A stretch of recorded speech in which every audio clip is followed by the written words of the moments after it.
Thank you very much for the introduction, and for Gergle and Evelyn and everyone at Hochschule Geisenheim and partners for organising this fantastic conference. I think yesterday was a wonderful start as an entry point into the virtual tourism, as we got to travel to Santorini and Crete and visit a steep slope German vineyard. So that was a wonderful foretaste, and your presentation now is the perfect lead-in to this. So this is, again, research based on my thesis that we undertook last year. It was such unprecedented times, and it was clear that this sort of warranted study to what was going on in the world. So there's a nice overlap with Gergle's situation here, that life has certainly changed.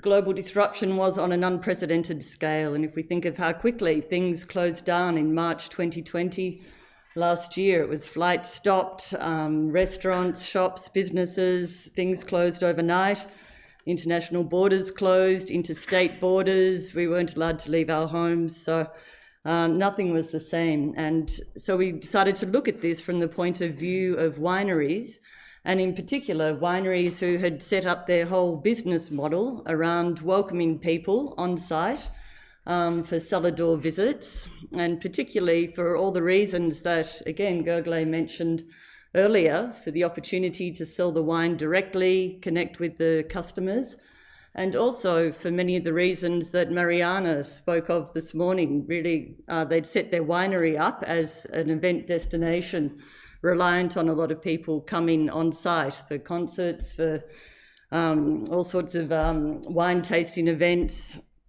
and lots of other things. So they were very heavily affected by the travel restrictions and forced to rethink their route to market fast.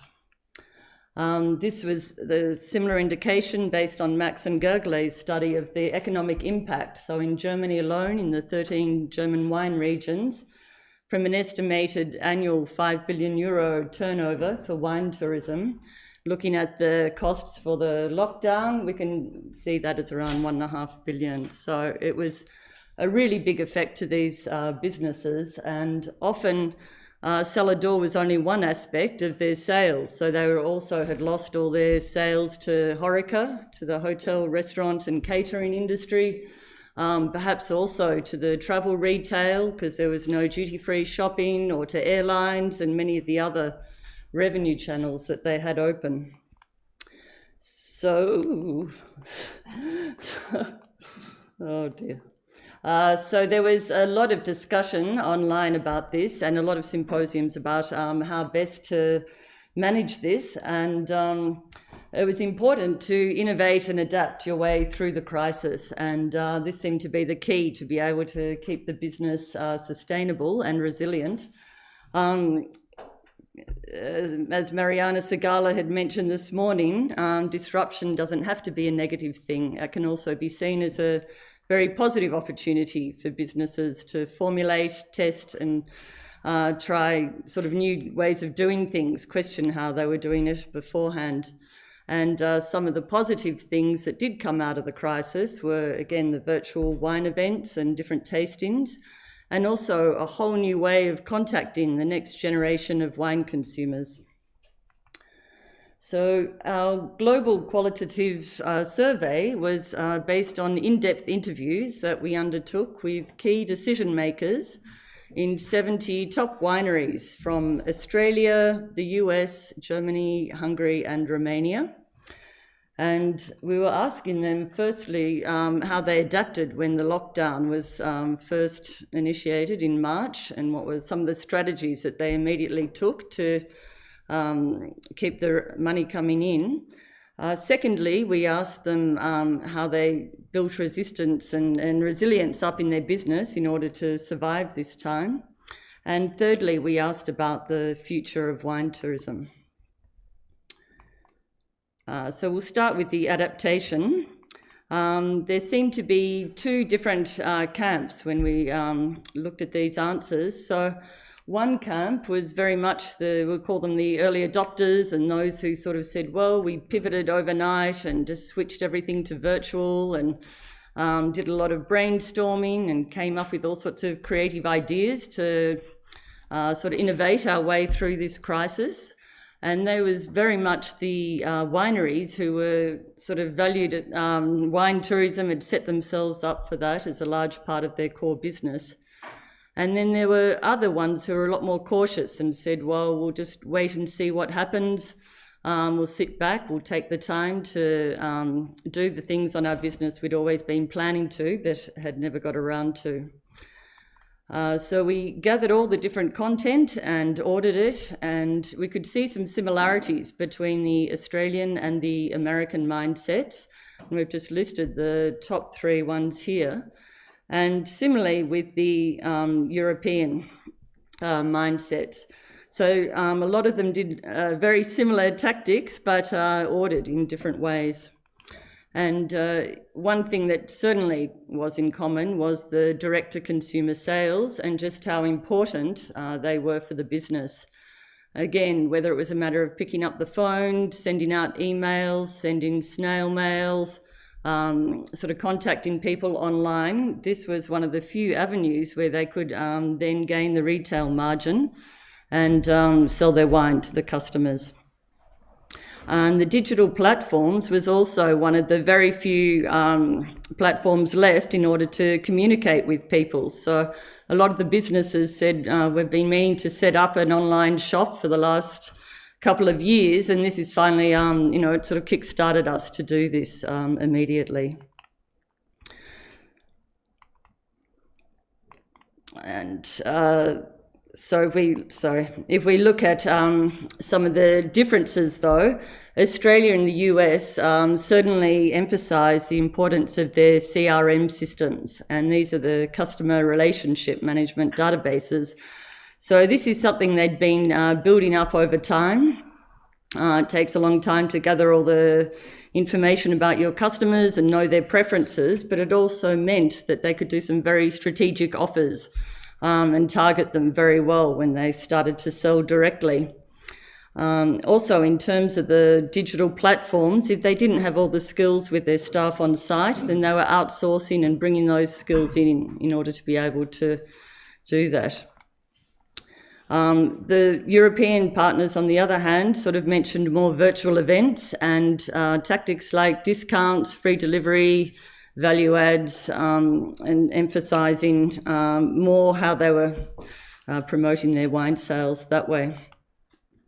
Another unique difference in Australia and the US was this switch to reserved seated paid tastings.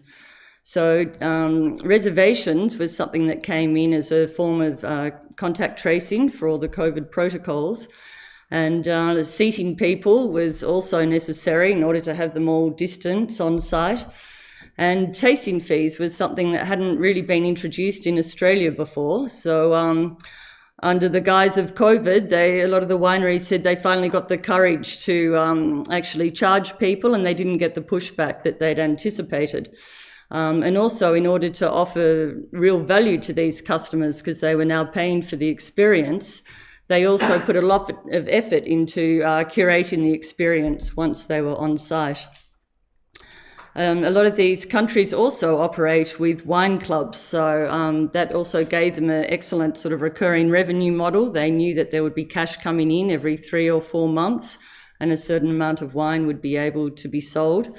And they could also then set up special masterclasses or activities for these wine club members. If we look now at the resilience strategies that help the businesses to survive financially, we can think of it in 2 terms. I think there's the external support mechanisms, whether that was through governments or associations, businesses. And we can also look at the internal support mechanisms. So this was often spoken about in terms of visionary leadership from the owners of the winery, having very motivated staff, also the resources that were on hand in order to initiate some different things. So one of the first things, again, common amongst all 5 countries here was the fundamental importance of having these wage subsidy schemes. So in Germany, it was the Kurzarbeit. Australia had JobKeeper schemes. There was all sorts of variations on it. But this was really critical because it allowed all the wineries to keep their staff employed.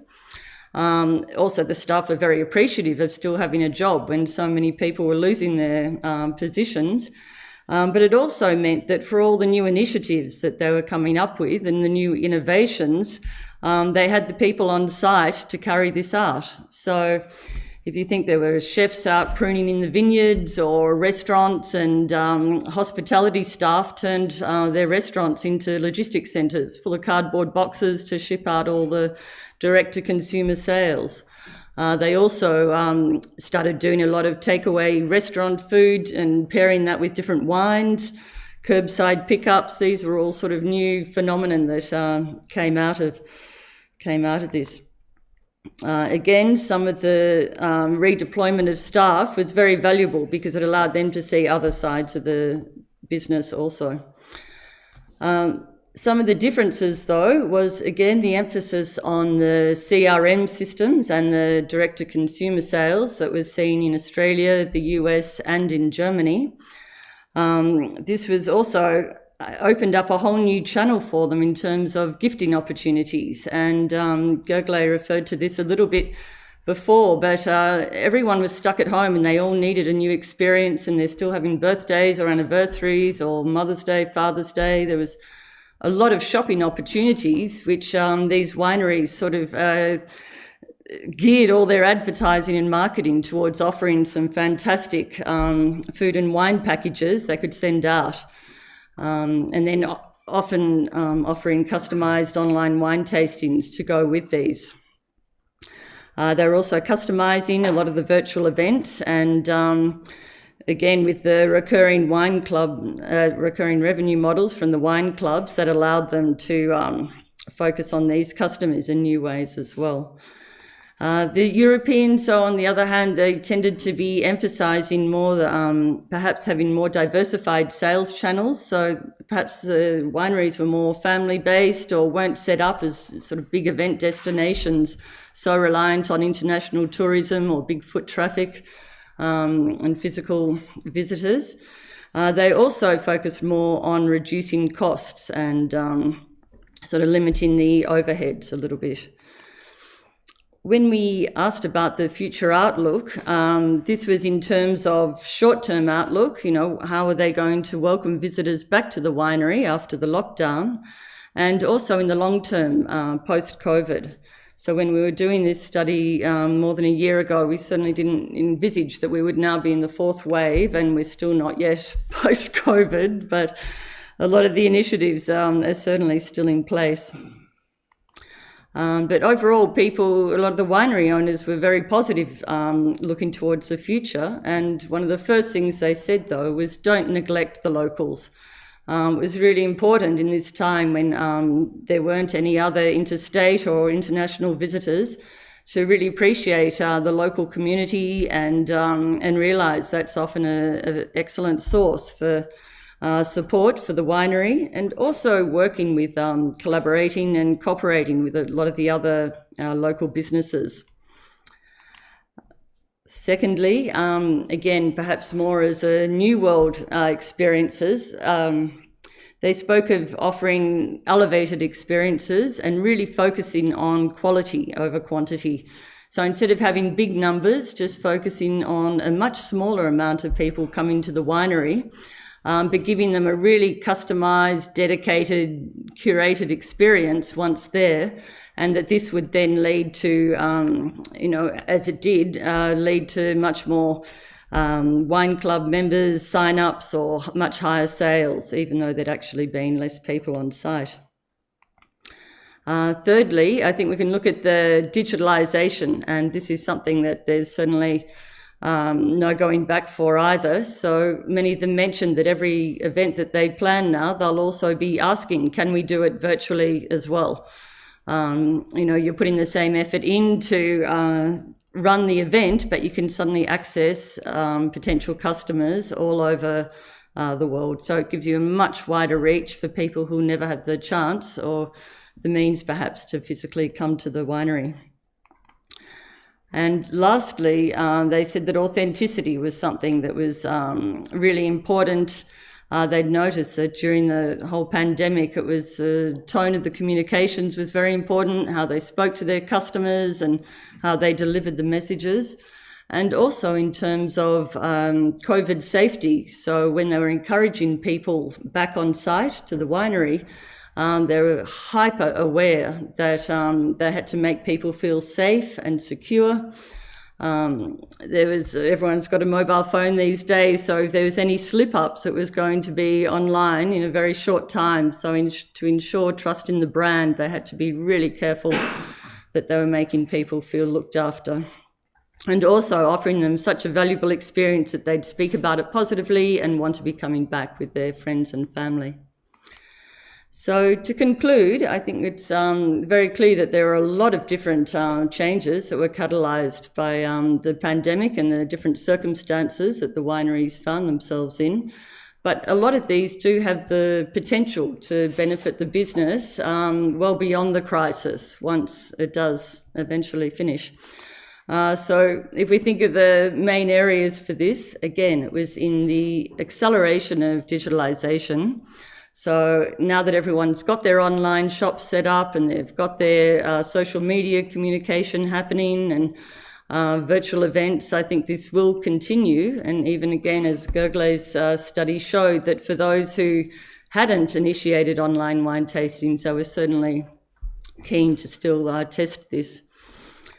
And secondly, in terms of the reimagining of the product delivery, and I know for these New World countries that started with reservations and seated paid tastings, now they've broken through with that. They'll certainly, most of them said they will definitely be continuing. They could organise themselves a lot better and they got far higher returns and a much more rewarding exchange with the customers who did come on site.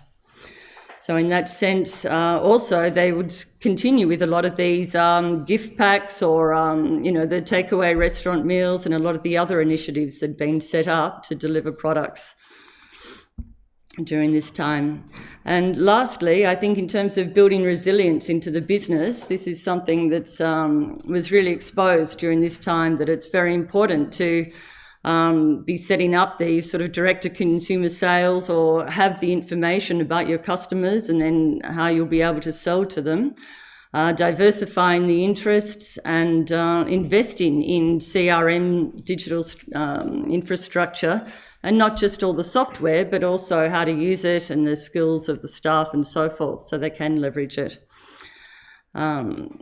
There's a lot more information available in the thesis, and I can only hope that at 9 o'clock tonight I'll get a similar email to what you got last night, and the paper that we've planned, which also involves a lot more theory and ideas behind this research, will finally be published. So thank you very much.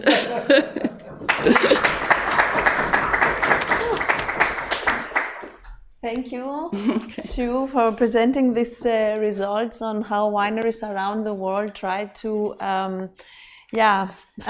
cope and how to develop some resilience strategies because of COVID. Very interesting talk. Let's see if there are any questions in the chat room. No questions in the chat room. Are any questions in the room? Okay, Susan, thank you very much for this great presentation.